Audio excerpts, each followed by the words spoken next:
Hello everybody, here I am again. I want to talk about the mind today, the subconscious, or some people call it the unconscious mind. So our mind has got the conscious mind, and then it's got the unconscious or subconscious mind. And what I really want to talk about today is the subconscious or unconscious. I tend to call it the subconscious, so I'll just use that if that's my framework. And if you use unconscious, well, you know what subconscious means. The subconscious mind is underpinning our actual mind.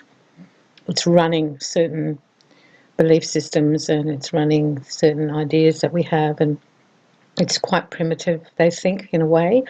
I wouldn't say I'm an expert on this part, but I know it from an energetic point of view. So the subconscious is like the hard drive of the computer, and underneath and in the subconscious is where we have our thoughts. If we believe we're no good or fat or no good at maths, we would have that implanted in the subconscious. I think that the subconscious, because the mind goes, when we leave with our soul, we take our mind with us. It's got all the memories and everything in it, all the lessons. So I actually believe that there are past life thoughts and affirmations and ways we think and the genetic ways that our family thought, and it's all imprinted on the subconscious. So we actually will come in with certain thought patterns. If we've had lives where we've been very successful, our thought patterns might be quite good.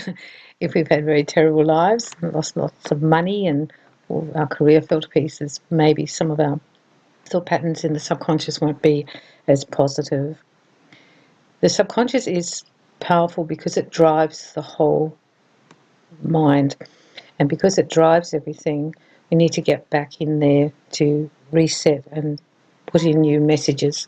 That's what hypnosis is really about. We go right down to the bottom and we release all any blocks there, or we actually put in new, they're not memories, they're like mind memories, I'd call them, so that our mind remembers that we want to eat healthy, or we want to stop smoking, or we want to stop being frightened of needles, because that's an old thing underneath that is triggered. There are also blocks in the subconscious. And these blocks are really very, very strong, and they can be set in place when we're children.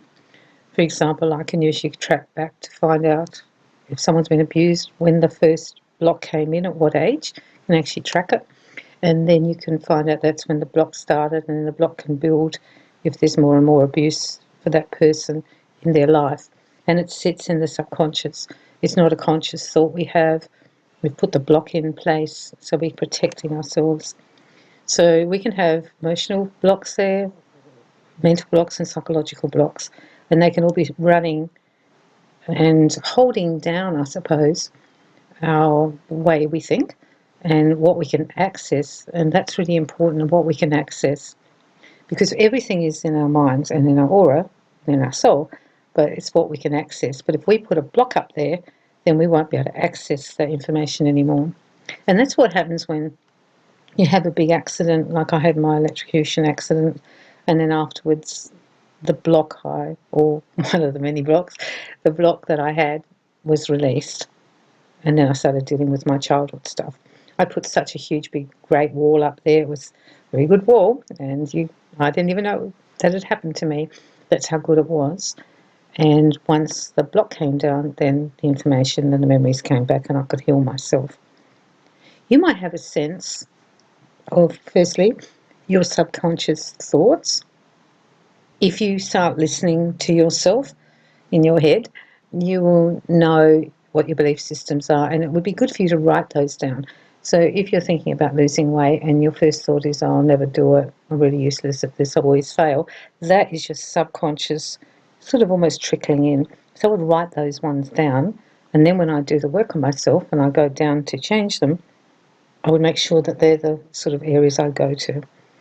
We have these set in place by our own life, and we also have them set in place by how other people treat us.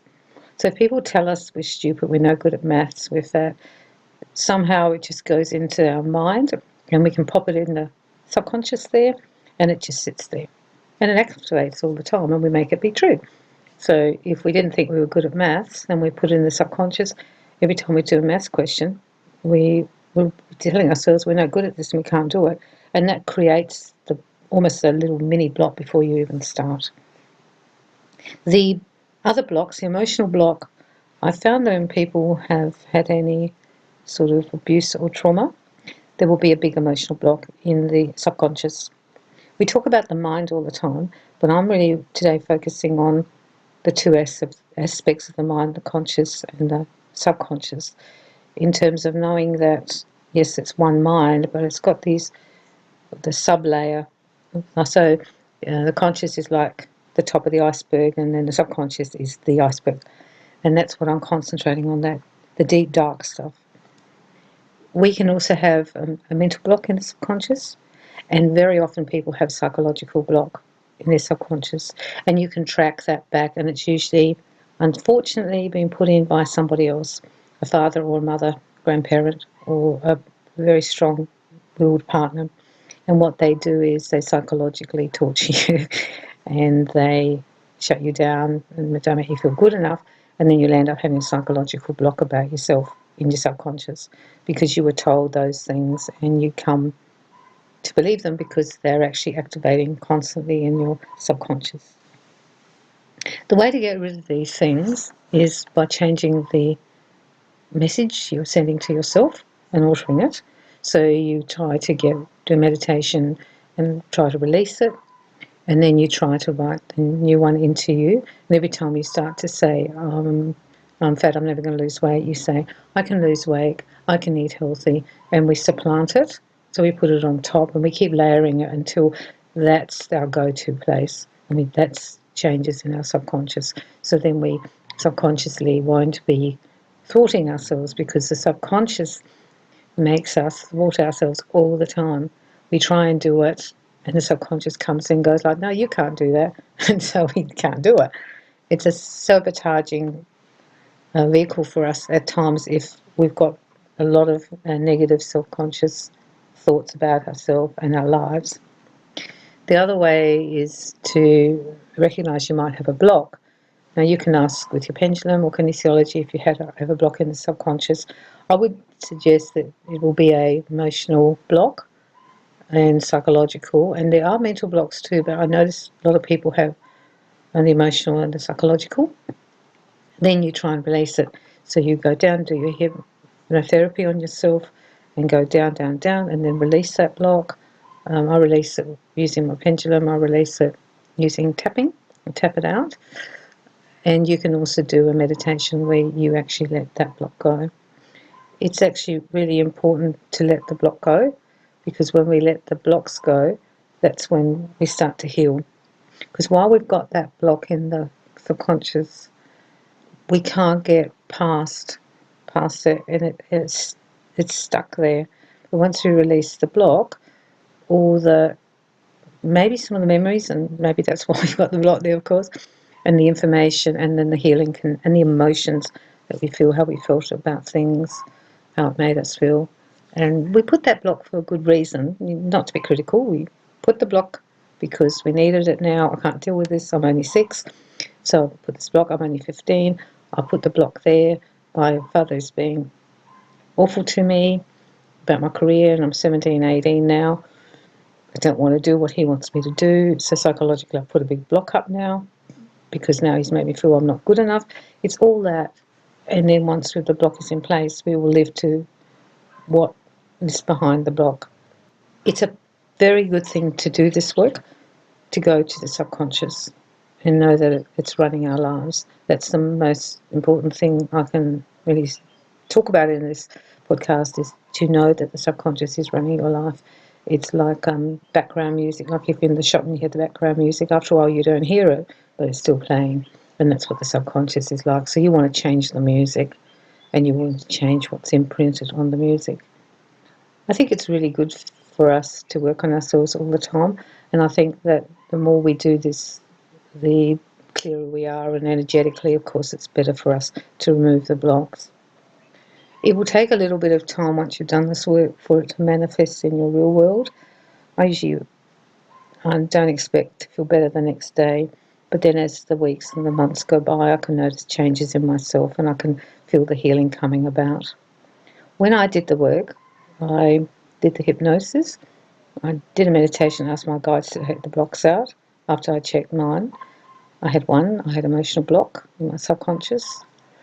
And then I did the tapping on it. And then I actually sent love to my subconscious mind and lots of light to it, because they were dark, those blocks that I had, and you might have dark blocks too. So I cleared them out. I sent love and light to my subconscious mind to help me to feel better, to think more positively, because it didn't have the block in the way. Do the work. It will only make you feel better. It will make you think more positively because you don't have these blocks in the way. And you can heal. You can finally heal. You don't have to have the block anymore. You can face it. You're big enough and old enough now to do that. And you've got all the modalities and you've got the time. You can make the time to heal your subconscious. In time, you will get better. This is what this is all about. This is why I'm doing these podcasts, because when there's been damage, the other person who damaged us will never fix it. It'll always be us, and then we'll get people helping us along the way. And when we do this work, our aura vibrates faster once we start removing the blocks, and we actually just feel better. You'll feel lighter, you'll feel better. If you need to get counselling during it, or go to a therapist, or get some help from a friend, do so. Sometimes when the blocks are released, some pretty disturbing pictures can come up and images perhaps. But remember, we dealt with it then and we got through it. So now we're an adult and we can deal with it and we can get through it. And they're just celluloid memories, that's all they are. They're just coming up so they can release. You might have a few more funny dreams as well and little flashbacks, but that's okay. That's all cleaning. But if you feel you need support, get it. You don't have to do this alone. You probably did this stuff alone before, but now you can get help. So I'm wishing you well with this, and I'm sending you lots of love and lots of light.